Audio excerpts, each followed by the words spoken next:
Добар ден, почитувани, стартува уште една нова телма амбуланта. Во денешната емисија ќе биде појаснето зошто чувствуваме глад, кои се најчестите извори за потребата да земаме храна. Што се случува со нашиот организам кога постојано мислиме на храна, иако неодамна сме јаделе? Знаеме ли да направиме разлика помеѓу глад и потреба за грицки? Постои ли начин да ја постигнеме посакуваната тежина за месец-два, односно до почетокот на летото? Доктор Александар Митов, магистар по јавно здравје, е гостин во студиото на Телма. Докторе, добре дојдовте. Добро ве најдов. И повторно една убава и актуелна тема. Да. Кога ќе помислиме на чувството на глад, сметаме дека знаеме што е глад и како изгледа, тоа е кога ни се јаде. Да. Но ако направиме анализа помеѓу поимот за глад помеѓу нас и останатите, ќе сфатиме дека не е баш еднонасочна работата. Точно така. Постојат ли различни видови на глад? Има ли физиолошка глад, емотивна глад? Да. Токму така. Знаете, убаво кажавте, нели, кога ќе спомнеме глад, сите мислиме дека сме го почувствувале и знаеме за што станува збор, но и тука темата е доста комплексна, има повеќе аспекти кои што треба да се разгледаат. Прво и основно, интензитетот на кој што го чувствуваме гладот е доста различен кај различни луѓе. И тоа е генетски предодредено и има големи разлики помеѓу тоа кога ќе кажат луѓе дека нели не можат да се воздржат од храна или други многу полесно под наводници трпат.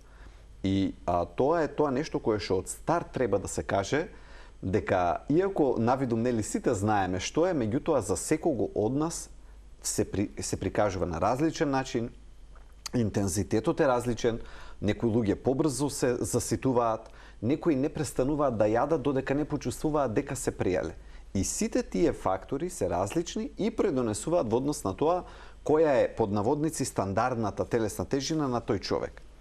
Сега поднос на различните видови глад и тука има доста широка тема. Например, медицината препознава така наречен физиолошки или тоа што би рекло природен, односно глад кој што го чувствуваме, бидејќи навистина дошло момент кога дигестивниот систем обработил се што има да обработи, но и почнала малку да паѓа кривата на шекерот во крвта доди надолу и се активираат одредени механизми со цел, вака народно кажано, нешто во стомакот, ни кркора цревата. Точно така, и тоа не е само нели кркорење, туку и баш може и грчеви да бидат, кои што се особено силни кај дечињата, тоа се баш грчеви на мускулите. И баш децата може и како болка да го доживеат. Ние треба да се присетиме како било кога сме биле деца, но кај деца и кај помлади индивидуи, грчевите на мускулите при глад во стомакот може да бидат толку силни што навистина да предизвикуваат болка. Кај сите нас останати едноставно и без тоа доаѓа како чувство, како сензација на нешто празно, нели, дека нешто ни фали. И тоа е тоа кое што сите го знаеме. Сега физиолошкиот момент на настапување на глад оди по овој механизам и важно е ова да се разбере, бидејќи кога ќе објасниме што е природно, ќе ни биде многу лесно да разликуваме што не е природно или што е проблематично или патолошко, медицински кажано. Нормалниот пат е тој: земаме храна, се покачува ниво на одредени хормони во телото кои што ни велат стоп, му велат на центарот за глад во нашиот мозок дека повеќе храна не ни треба. Меѓутоа лептин и други, лептинот кој што пред се потекнува од масното ткиво и други хормони, да не обременувам со медицинска терминологија. Меѓутоа кога поминува одредено време, тогаш почнува да расте другиот хормон, грелин, кој што се нарекува, нели, и кој што го поттикнува телото на храна. Го буди апетитот, така да речеме. И ова е тоа што нормално го препознаваме во медицината како физиолошка потреба за храна. Но постојат и други подвидови, например како што спомнавте, така наречениот емотивен глад. Многу пати е честа состојба кога луѓето имаат проблем од било каква емотивна природа или едноставно се под некаков стрес, кој што не ни мора да биде негативен, може да биде и позитивен. Кај многумина стресот е поврзан со потреба за храна. Необјасниво, во медицината има неколку теории, меѓутоа не е ова стандардниот пат кој што води по овој механизам кој што го објаснив. Туку самиот стрес на еден начин го предизвикува човек да јаде повеќе. Постои и обратното. Обратното е кога заради стрес Има луѓе кои што Што не може да престануваат, јадат. не можат да јадат, едноставно престануваат да јадат и стресните периоди им се одразуваат преку тоа да слабеат. Едноставно имаат одбивност кон храна или намален апетит и има трета категорија на луѓе кај кои што има стрес, нема стрес, храната си е стандард и тие може да јадат и јадат без проблем или ниту повеќе, ниту помалку под влијание на тие стресни состојби.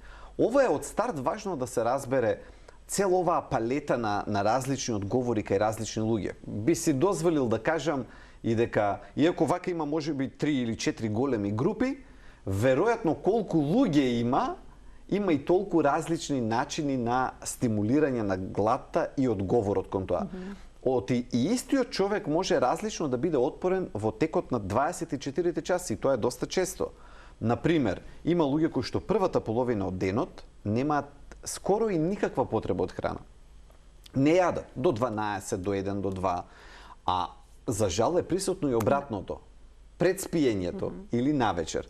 Тука сега се отвара темата дали навечер е тоа јадење вистински, бидејќи овие механизми се покренуваат, или дека се вклучува некоја навика или досада, или ако се поврзе, например, гледањето телевизија со нешто грицкање, тие под наводници ризични однесувања. Зошто го истакнувам тоа? И кога разговарам со моите пациенти, секогаш, акцентот е на што е тоа што е дневна навика. Ако вака временски ги поделиме навиките, има дневни навики кои што се случуваат секој ден или речиси секој ден, има неделни навики кои што се повторуваат еднаш-два пати во неделата и месечни или ретки. Првите навики се изворедно важни, бидејќи тие може да бидат многу позитивни или многу негативни. Зошто? Бидејќи самата фреквенција ги прави силни. Бидејќи се случуваат или секој ден или речиси секој ден. И тука и ова го одговара прашањето, например, кога ќе ме прашаат пациентите, докторе, некоја храна која што, например, е нездрава, дали ќе ми наштети ако се случи повремено? Секако дека не. Првата категорија на навики секојдневни или речиси секојдневни, таму е клучот за слабењето или за поправањето или за здравјето. Значи, ако не е вклучена проблематичната храна во секојдневните навики, не би создала проблем. Да, значи тоа е најважниот аспект да се свати. Значи, кога збориме за навики, каков е еден ден? И што е тоа што е типично за еден ден? И многумина, например, кога разговарам со пациентите да анализираме како се хранат, најчесто е доволно да поразговарате за минатиот ден или преку сила за уште 1 до 2 дена. Нема потреба за некои анализи наназад месеци години. Бидејќи ако човек нема навика да јаде салата на дневна основа, или ако не посегнува по овошје денес или завчера, мала е веројатноста дека ќе му текне, ама ќе му текне спорадично. Значи, затоа е важно да се постави фокус на тоа што ми се мене дневните навики, чашата вода, повеќето чаши вода, пешачењето, салатата со оброкот, овошјето, сите тие работи, ако не ги сведеме на дневно ниво да се случуваат, џабе ако се случат еднаш во неделата. Докторе, а може ли храната да предизвика зависност? Како што некои луѓе имаат зависност од коцкање, од алкохол, дрога и слично. Велат, јадам за да бидам среќен и постојано го правам тоа. Зависност ли е? Да. Во науката има јасно определена можност дека може кај некои луѓе да храната да биде до таа степен важна и ментално присутна за да се карактеризира како еден вид на зависност. Центрите во мозокот анализирано е дека дури и за некои од најтешките зависности се поврзани со дразбата која што настанува по дејство на хиперкалорична храна. Најдено е дека на исто место завршуваат тие дразби и тоа е доста сериозна информација. И затоа на оваа тема треба да се пристапи сосема сериозно, бидејќи не е, знаете како, не е само ај сега ќе почнам со некој начин исхрана и ќе терам така и ќе биде се во ред. Кај малкумина тоа може така и да профункционира. Има X фактори кои што влијат. Но генерално, прво и основно е да се препознае, особено знаете со зависностите, никој не е крив ако има проблем со нив, тоа секогаш мора прво да се истакне, и храната вклучувајќи во нив, значи нема вина кај тој што го има проблемот. И под Б треба така наречен контекст, повеќе работи да се сменат од околу, за да може да се совлада тој проблем. Значи не е тука прашање на проста волја. Значи не е само немаш доволно волја. Значи напротив, тоа не го решава, тоа го влошува проблемот. Ако му се каже на човек дека кој што веќе со храната има некако вид на проблематичен однос, укажувањето на тоа дека немаш доволно волја најчесто само ги влошува работите. И затоа тука треба да се пази колку и како човек ќе прави обиди во однос на да ги промени тие навики. Зошто го кажувам тоа? Обидите за да се променат навиките во однос на исхраната, нели, грубо можеме да ги поделиме во две категории: успешни и неуспешни. Сега, тоа што го препознаваме како неуспех, во смисол да еднаш да се обидеме и да не можеме успешно да го смениме начинот на живот и начин на исхрана, е мач со две острици. Кај некои луѓе тоа служи како мотивација следниот пат да успеат. Значи, неуспехот е само како попатни станици до конечниот успех. И има луѓе кои што така го разбираат цел процес. Во ред, сега пробав, не успеав, ќе пробам. Продолжувам, ќе пробам следниот месец, ако треба ќе пробам и след, меѓутоа ќе успеам. Но за жал, овој начин на размислување кој што е продуктивен е редок. Многу почесто ја имаме обратната состојба.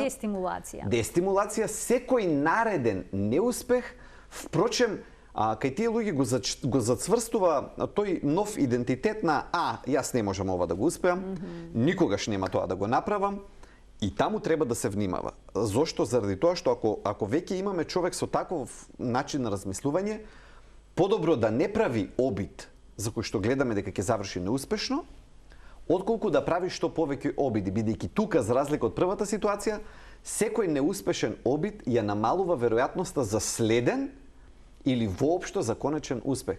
Затоа е доста комплексно и баш пристапот, како што спомнавте, како зависност, треба да биде там, се разбира таму каде што е навистина така, а тоа значи пристап со голема поддршка кон пациентот, под А, и под Б одредена методологија.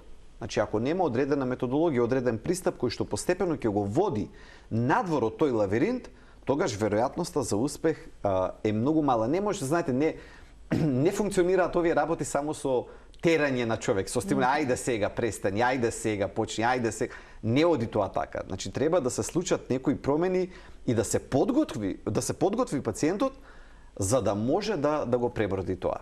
Така што храната знае и тоа како да биде доста голем предизвик. А каква е улогата на инсулинот врз потребата за глад? Сега тука нели потребата за храна, сакаш да кажам чувството за глад. Да, ве разбирам. И на тоа помислив. Тука веќе инсулинот, да речеме, и онака комплексната ситуација дополнително е комплицирано, ние ќе го објасниме сето тоа. Ги спомнавме двата ензими, грелин и лептин, кои што на еден начин како баланс го стимулираат телото кон повеќе или кон помалку храна. Но инсулинот сега отвара цела една нова димензија и важно е да се објасни тој заради тоа што многу голем дел од популацијата има проблем со предијабет или хиперинсулинемија. Според некои статистики од Соединетите Американски држави, дури 90 милиони од населението таму, што би рекло од 300 милиони население, 90 милиони од населението да има, тоа е речиси безмалку 30% од населението, да има огромен процент. Но вториот, уште позагрижувачки податок е дека за хиперинсулинемија 90% од луѓето кои што ја имаат не се воопшто свесни. Бидејќи немаат симптоми? Нема симптоми. И ако човек не земе да направи, и тоа не се ни оние обичните тестови, многу пати и обично тестирање на крвта нема да го даде тоа што се нели. Тука има други тестови кои што народот ги објаснува како скриен шекер, но да не навлегуваме во медицинските моменти. Има начин или ОГТТ како треба да се испровоцира организмот за да покаже дека хиперинсулинемијата, впрочем, освен ако директно не се мери ниво на инсулин, но инсулинот тука, особено во оваа група на луѓе, е многу важен и ќе го објаснам како делува. Кога јадеме, нели, нормално е шекерот во крвта да почне да се крева. Тоа е природниот процес и веднаш него го следи покачување на инсулинот. Значи прво ќе се покачи шекерот во крвта и веднаш потоа инсулинот со една јасна цел телото го лачи инсулинот за да го спушти нивото на шеќерот долу и да го нормализира. Да, шеќерот во крвта да се врати, да го внесе во клетките и да се стабилизира. Но кога е присутна хиперинсулинемија или кога јадеме храна со многу висок гликемичен индекс, што значи тоа? Тоа значи храна која што ќе направи ваков скок на шеќерот брзо во крвта, или со други зборови бели теста, рафинирани теста, многу благо, значи тој тип на храна со велиме висок гликемичен индекс, тогаш и телото рапидно лачи инсулин, голема количина, и заради тој пренагласен одговор доаѓаме во ситуација кога потоа шеќерот во крвта многу брзо ќе падне, бидејќи нивото на инсулин отишол многу горе. И сега имаме многу драматична флуктуација, нели тоа ролер костер го нарекуваат луда железница на македонски. Брзо ќе оди нагоре и брзо ќе се спушти надолу. И сега што се случува? Кога брзо ќе падне шеќерот, телото повторно препознава, бидејќи спомнавме на почетокот, намалениот шеќер телото го препознава како потреба за храна. И макар да има пројдено 1 час од оброкот, ако се случи брзо тоа нагоре па надолу, иако сме прилично полни со храна, отишло само малку подолу, можеби уште и во желудникот, шеќерот бил висок па сега паднал, ние повторно ќе почувствуваме глад. Кај многумина ова го објаснува феноменот на потребата за благо после пријадување. После пријадување. Ке речат, се пријадов и повторно сум гладен, ми треба нешто благо. И ми треба нешто благо. Десерт. И некогаш е навика само, а некогаш е вистински ваков биолошки механизам кој што ги тера луѓето повторно да јадат. И тука почнува така наречен циркулус вициозус или волшебен круг, кога човек се прејал, шеќерот отишол превисоко, инсулинот од високо ниво го спуштил долу, пак се активира тој процес, дали ќе биде благо, ако биде благо уште полошо, истото ќе му го направи на шеќерот и после ќе го намали пак. И сега после најверојатно веќе следуваат грицки. Оти не може сега човек да седне пак да руча, ниту пак му е пријатно сега пак со благо да продолжи, и сега за 1 час потребата за храна и тогаш овој механизам објаснува како некои луѓе постојано се наоѓаат во текот на денот. Постојано се гладни. Постојано се гладни. Постојано се гладни, од друга страна телесната тежина е висока. Значи не е дека е ниска. И де факто само бркаат од оброк до оброк. Не велам дека нема момент на навика кај некои луѓе, да, постои момент на навика, но кај некои постои ваква, тие луѓе не измислуваат, објективно се чувствува гладен. Им се јаде, бидејќи тие варијации на шеќерот горе-долу го прават тоа. Мозокот реагира едноставно на самата флуктуација на шеќерот. Не дека нема доволно калории во стомакот или во телото, а истовремено се таложи и се таложи. Затоа убаво го поврзавте инсулинот со гладот и цела таа шема која што води од на почеток само една зголемена телесна тежина према кон хиперинсулинемија, предиабет, па и диабет. Ако не се прекине тој циклус, ова вака продолжува. Интересно е дека кога на пример ќе почнат луѓе со овие промени. И сега на почетокот да, има криза. Значи нормално. Рековме, на промената на навиките не е едноставна работа. Меѓутоа многу пати интересно ми е дека пациенти ќе го коментираат токму овој ефект, ќе кажат ми се изгуби потребата од благо. Всушност ова е тоа што се случило. Значи не е дека тука збориме кај што немало навик. Туку кај што одговарале само на тоа телото што им го барало. И на вистина се изгубила потребата од благо, бидејќи флуктуациите не се повеќе така не се така рапидни. Не се така едноставно шеќерот се крева, се спушта, се крева, се спушта. Меѓутоа не оди нагло нагоре и надолу. И затоа јас им го објаснувам тоа што е механизам. Ова е тоа кое што човек го препознава како ми се изгуби потребата од благо. Докторе, како да знаеме дали имаме некаков проблем или се работи за навика кога се работи за овој проблем? Ова е доста тешко за човек да може да го направи, да ја направи разликата. Да ги разликуваме двата. Првиот момент, например, оваа потреба за храна, која што е како последица на инсулин, ќе знаеме дека секогаш се јавува после прејадување. Значи, ако нема големо прејадување или ако има обруци кои што не се со голем гликемиски индекс, тогаш и нема да се појави повторно таа потреба. Ако само одговараме на тоа што го вика инсулинот и потребата за храна, глад. Но од друга страна, ако постои навика, значи ако навиката е присутна, таа ќе биде присутна после секој оброк. Без разлика дали сме јаделе храна со висок калориски индекс, со нисок калориски индекс. Значи, едноставно после секој оброк ние ќе си кажеме, јас морам сега да јадам благо. Има и комбинација од двете состојби. Но тука е важно да биде човек подготвен, нема да дојде секогаш лесно тој процес на одвикнување од благото, например. Сега, тука има секогаш кога разговарам малку и ќе отстапам од конкретното прашање, меѓутоа кога разговарам со пациенти, ова мислам дека е многу важно да се каже. Има два моменти на криза кога човек пробува да ги смени овие навики. Првиот момент на криза е во првите недела до 2. Значи тоа е почетниот дел од промената на кога сме терале по некој начин со години и сега да смениме нешто и не е баш лесно. И тоа е разбирливо. Меѓутоа, првата криза која човек треба да ја издржи и да ја преброди и да не се откаже, е првата или втората недела откако ќе почне со одредени промени. И сега парадоксот е кога доаѓа втората криза. Втората криза доаѓа некаде или после 1 или после 2 месеци, посериозна криза, а тоа е кога човек ќе достигне многу убав резултат. Например, сакал да ослаби во тој период 6 килограми. Го постигнал. И го постигнал, го гледа. И сега, од една страна им се чувствува пријатно, дека има нели успех и горте на тоа. И се активира чувството, сега треба да се наградам. И јас тука им кажувам на пациентите, наградете се, меѓутоа свесно, ако сакате да се наградите. Но не да биде наградувањето во стилот на кој ќе види човек, јас ова било лесно, јас ова го можам. Ако ќе видат дека шеќерот паднал, ако тоа бил проблемот, за 6 недели шеќерот ќе се стабилизира, најчесто, барем ќе падне во однос на првата ситуација.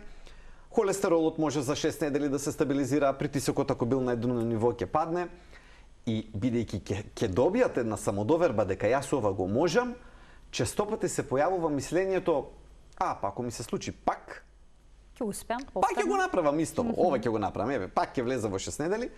Меѓутоа, тоа е проблем. Луѓе кои што од неколку аспекти. Прво и основно, секоја следна прилика за слабење, ваква контролирана и малку побрза, ова е сепак контролирана, ние е здраво слабењето, но сакаме и да го убрзаме, значи не сакаме да го опуштиме до недоглед да се развлекува. Нашето тело учи од тоа. Во која смисла учи? Тој период на калориска рестрикција, на намален број на калории, нашето тело учи и се подготвува за наредниот пат. И кога ќе дојде повторно прилика за такво нешто, механизмите за штедење ги вклучува многу порано. Се променет, се подобри, се поефикасни и наместо да ги вклучи на третата или на четвртата недела, ги вклучи подоцна. Побрзо. Побрзо, така да. Оти сега ќе свати дека што правиме, ќе свати дека одиме по тој пат и сега телото ќе каже, ова е тоа што слабев минатиот пат. Сега ќе вклучиме и рачната ја крева уште на првата недела. И еве го механизмот, оти нашите тела се живи, паметни организми. Значи не е дека ние можеме како роботи механички да повторуваме, например, 10 пати да го повториме и 10 пати нашето тело исто да реагира. Значи нашето тело е паметно и учи. И ако веќе има неколку обиди на сензибилизација, велиме медицински, на надразнување, на некоја дразба која што мотивидете, како и да го сватиме, ние го вака разумно гледајќи слабењето го перцепираме дека е тоа добро, нели, здраво. Меѓутоа нашето тело таа калориска рестрикција ја перцепира и како загроза, како на еден начин што ќе биде ако продолжи вака. Значи направено е да сака стабилност, да сака баланс. Колку калории ќе влезат, толку калории да излезат. Тој процес на губење и го прави телото да реагира. Тоа е едната причина зошто наредните обиди се потешки. Тоа да го сватат луѓето, да не си кажат, нели, ако е вака за 6 недели, пак ја повторам. Значи нема да биде исто. Слабењето ќе биде поспора. Ќе биде потешко. Значи ќе биде потешко бидејќи телото учи, затоа кога ќе дојдат луѓе кои што 10 пати слабееле, знам, јас одма знам дека сме пред проблем, дека нема да оди така. Значи дека тоа тело веќе е истренирано да дава отпор. Тоа е прво. Второ, како проаѓаат годините, капацитетот на метаболизмот се намалува. Едно е капацитет на метаболизам на 20 годишна личност, друго е на 30 годишна личност, друго е на 40, друго е на 50, на 60, на 70. И ако брзината на слабењето е 1 на 20, ќе биде друга на 50 години. Доста разбирливо. Меѓутоа и тоа мора да се земе предвид. Оти, нели, кога разговараме со пациенти, кога јас сакам да бидам 67 килограми, во ред, кога бевте последен пат толку? Па пред 20 години, нели, во ред, може пак да биде. Меѓутоа, едно е какво било телото пред 20 години, а друго е какво ќе биде сега. Сакам да речам, комплексноста на овие ситуации е доста, иако нели ние сме презентирано е во јавноста како диета и терај по оваа диета и ќе ослабеш вака, нели, 3 кг, 5 кг, 6 кг. Меѓутоа, ништо не е така едноставно. Не е така. Прво, што е мачно, туку второ има доста големи биолошки механизми кои што се случуваат во позадина. Значи ние на сцената можеби гледаме едно, а на сцената стојат само вагата и килограмите. Меѓутоа што се случува во нашето тело во позадина е сосема друга приказна.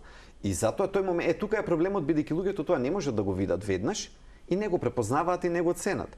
Например, не е веднаш поврзливо за многумина дека рапидно слабење може да ја наполни жолчката со камења. Значи тоа не е вака веднаш онака интуитивно да го знаат сите. Рапидно слабење, брзо слабење да води до преполнување на жолчката и после проблем. Па доста, со операција ќе заврши. Так. И тоа е само уште едно нешто кое што го гледаме. А зошто тоа се случува при рапидно слабење? Вака, значи има механизам кој што е следен. Два моменти се пресудни. Прво, процесот на слабење ослободува доста триглицериди од клетките кои што слабеат, од масните клетки. И тие се пуштаат во оптек. Кога се пуштаат во оптек, црниот дроб ги собира и ги канализира. Што е функцијата на жолчното кесе? Резерва да биде. Значи, сите тие сокови да доаѓаат, вклучително и многу масти, од црниот дроб и да стојат тука привремено и после, с кога ќе имаме храна, телото ја стега жолчката и сокот излегува и оди во цревата. Едноставно кажано што е функцијата на жолчката. Два моменти се. Кога, значи, прво ќе се активира брзото слабење, сите тие масти се акумулираат во нејзе под А и под Б. Ако се намали фреквенцијата на оброците, како што се намалува при вакви изгладнувања, рапидно слабење, нема стимул што ќе стисне жолчката и тие стојат подолго време. Стоењето подолго време ги таложи, прави простор за кристализација. А тргнали процесот на кристализација, се створили јадро, после само почнува да се лепи на него и каменот се формира, тргнало. Има ли одредени диети кои што повеќе го создаваат овој проблем во споредба со другите или само наглото слабење е причина? Пред се наглото слабење, меѓутоа тука се уште не е јасно дефинирано и самиот начин кето исхраната. Кето, затоа ве прашувам. Да, кето исхраната, па кај нејзе има двојната таа комбинација. Имате брзо слабење, и под А и под Б имате многу протеини, имате и доста масти. Нели, таму може оброкот да ви биде според тој начин на исхрана сланина и јајца. Ме разбирате. И сега вие такви 2-3 оброци, па секој ден, па цел месец или подолг период, и тоа како ќе има простор да се случи кристализација во жолчното кесе. Еве го, сето тоа го објаснува тоа. А што се случува пак на ниво на метаболизам? Значи, има позадини кои што не ги знаеме. Ова се видливите последици. Ова се видливите, а што има се невидливо позади е еден Господ знае. И ние уште, и како медицина уште не знаеме. Се уште истражуваме, бидејќи овие трендови на слабење се релативно нови. Во смисол, неколку декади се. И затоа медицинската наука се уште активно ги истражува и постојано открива нови аспекти, што позитивни, што негативни. И затоа тука бара и тоа како внимателност. Ќе проговориме уште малку за диетите, но веднаш по рекламниот блок. Почитувани, останете на Телма.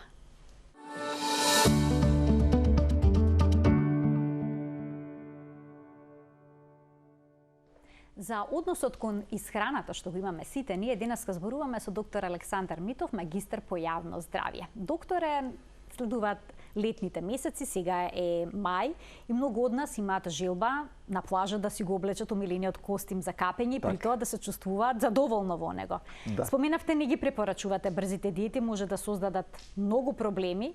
Да. Па што можеме да направиме? Во овој период што ни преостанува, некој килограм, Меѓу другото имаме проблем, некој од нас има наслаги на стомакот, други бедрата им се проблематични. Постојат ли диети со кои што може целно да се ослаби и постојат ли антицелулитни диети? Две прашања се, ќе ги одговориме.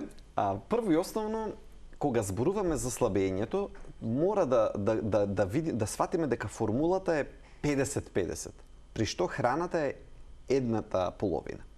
Втората половина е физичка активност. Значи, никогаш не треба да се ослониме само на првото. Така што ако сакаме, например, да направиме побрз период на слабење, еве, во преостанатиот период до летните одмори месец-два, првата работа, ајде што треба да внимаваме на исхраната, и тоа се разбира, треба да спадне во одредени здрави граници.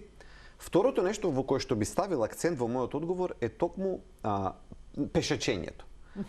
Зошто? Заради тоа што ние сме генерално нација која што е доста седентарна, според официјални податоци од Институтот за јавно здравје, и генерално имаме многу малку физичка активност, при што дури некојаш ќе ми кажат, нели, пациенти, докторе, цело време сум на нога, ама тоа не се брои.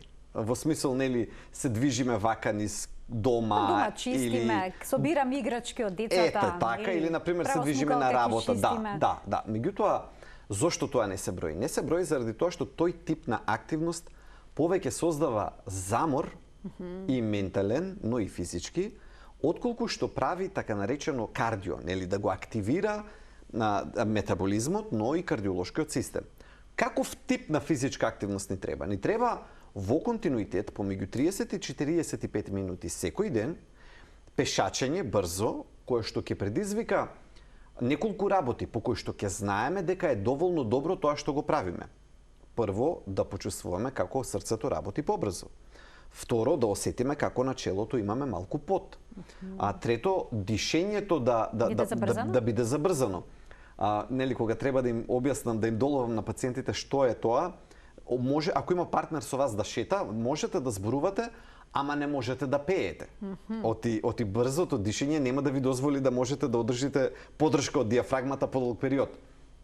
Како мини тест за да видите дали е доволно брзо и динамично пешачењето. Значи, тоа е нешто кое што ние треба да го правиме доволно често и фреквентно, за да можеме да го стимулираме процесот на слабење. Сега некој би рекол што е здраво. Здраво слабење во еден месец може да се движи од 4 до 8 килограми. Сега 4 е за луѓе кои што имаат пониска телесна тежина. Меѓутоа за некои кои што имаат многу поголема телесна тежина, тоа може да оди и до 8 килограми. При што првата недела се ослободува и многу вода, така што особено ако станува збор за така наречени отоци, народно кажано, застој на вода низ телото, задршка на вода, тогаш тоа е тој процес кој што на почетокот навидум оди малку порапидно и потоа малку успорува. Меѓутоа, за да успееме нешто да направиме во овој краток период до летото, апсолутно неопходно е да сватиме дека секојдневно треба да додадеме физичка активност. Сега, поднос на физичката активност, таму честопати лежи ветувањето, кое што не е вистинито, дека, например, ако правиме стомачни вежби, дека тоа ќе влијае повеќе да ни се ослаби тој дел од телото. Да ги изгубиме килограмите, наслагите масни. Тука за жал не оди така. Зошто? Заради тоа што каде ќе ставиме, на кој дел од телото ќе ставиме, има одреден редослед на ставање наслаги кое што нашето тело го прати и секогаш таа шема на поправање телото ќе ја прави секогаш. Зошто? Заради тоа што количината на тие клетки кои што може да насоберат во себе масти, да се поправат, да се зголемат, таа количина и локација каде стојат во телото е одредена уште додека сме во утробата на мајката. Генетски. Да, генетски. Значи нема некои луѓе, например, кога се поправаат, секогаш ќе се поправаат прво во стомакот, или во нозете, или во горната половина од телото. И тоа е тоа. И нема вежба стомачна која што може да им помогне да го смени тоа и да не биде тоа така. Генерално ако слабеат, ќе оди по обратниот редослед од кој што била слабена. Што нема потреба за тоа. Да. И по кој редослед става, по обратниот редослед телото вади. Значи, и тоа е тоа. Тоа треба да се знае и не треба да се создава очекување кај луѓето дека е можно, нели, да правите сега, не знам, вежби за нозете, па да слабеат нозете. Мускулите се едно, а над мускулите во подкожното ткиво, таму најчесто стои масното ткиво кое што се додава. Напротив, дури е можно да се постигне спортивниот ефект. Ако почне мускулот да се зајакнува, да расте под тоа масно ткиво, под наслагите, може да делува одеднаш дека ногата, например, ако конкретно збориме, дека нема да делува дека губи во димензија. Напротив, значи баш ке делува зајакнато. Секогаш тука има многу голем прашалник во однос на тоа какви вежби треба да се додадат кога е во прашање слабењето. Не дека сум против вежбите со тежина или со отпор. Меѓутоа треба да се знае дека тие секогаш ги стимулираат мускулите да растат. И ако се случи тоа, треба да сме свесни дека создавањето на мускул, прво и основно, што е апсолутно добро и позитивно, меѓутоа на вагата нема да даде такво слабење како што ние очекуваме. Зошто? Заради тоа што и малку мускул во себе има повеќе тежина или вода, отколку што има во себе адекватна количина на масно ткиво. Сите тие се работи за кои што треба да сме свесни, затоа велам за да не се најдеме во ваква замка, аеробна вежба, кардио вежба, секој ден, со вакво темпо кое што го кажав и во период колку што ни треба, од 30-45 минути, час, значи нема човек да си направи белја од такво нешто, освен се разбира ако нема конкретна медицинска состојба, тоа морам да го нагласам, да, нели? Не дозволува да се биде на таков начин физички активен. Имено, значи тука ние кај некои пациенти ќе почнеме и од 5 минути. Значи тука нели да не го разберат ова како некој генеричен совет кој што важи за сите, бидејќи не е можно така. Значи на една личност ќе кажеме за вие да слабеете треба 45 минути на ден, меѓутоа кај друг човек ќе почнеме со 5 минути. Ако здравието тоа го дозволува, ако притисокот е многу висок, ако телесната тежина е премногу голема, не ни сакаме зглобовите да почнеме нагло да ги изложуваме на многу голем товар и напор, се разбира. Така што индивидуално е доста, тоа е некое здраво слабење, таа е некоја оптимална брзина која што можеме да ја постигнеме, но никогаш тоа не треба да не обесхрабрува.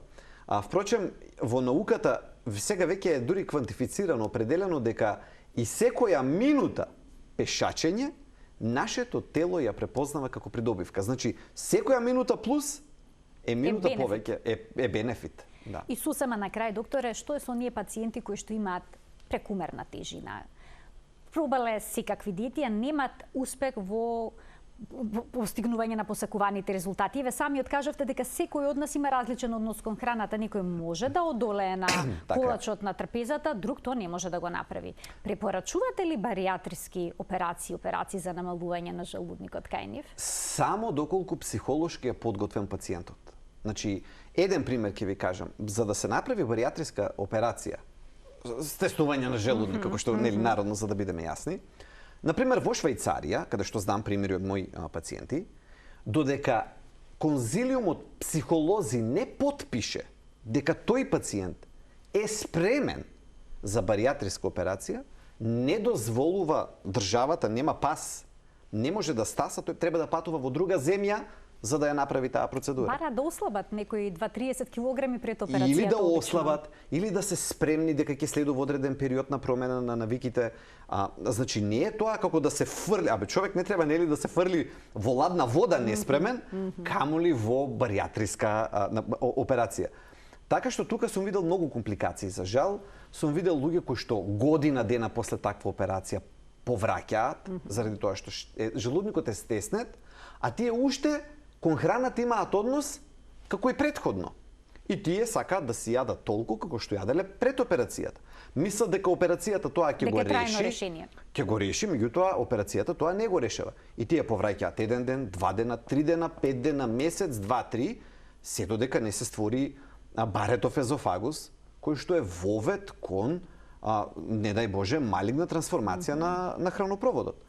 Не се овие работи, нели, вака човек, ајде сега да одиме у Турција да го решиме желудникот. Оти често и така се прави муабет. И кој ќе го видите човек за 3 месеци, не судете за 3 месеци после операцијата. Колку време треба помина? Година? Минимум. за 3 месеци да ќе ослаби. Нели ќе се излажеме ако процениме бе го видели, отиде и ослабе. Да го правиме муабетот после 1 година, после 2 години, после 3 години. Ако испадне човекот пак да си ја врати малку по малку тежината, поминал низ операција, која што не е ништо едноставно, пак си ја вратил телесната тежина и на крајот на краиштата до што сме дошле. Затоа велам во Швајцарија дадов како пример, додека не се помине одредена психолошка подготовка на тој пациент, не се дозволува да се оди кон таква интервенција. Ви благодарам за вашето денешно гостување во Телма Амбуланта. Повторно на вистина корисни совети за сите нас поврзани со начинот на исхраната и потребата за храна. Ви благодарам. Почитувани, ова беше доктор Александар Митов, магистар по јавно здравје во денешната Телма Амбуланта. Ви благодарам за вниманието со кое што да следевте и денеска. Се гледаме секој работен ден на Телма во 12:45. Пријатно.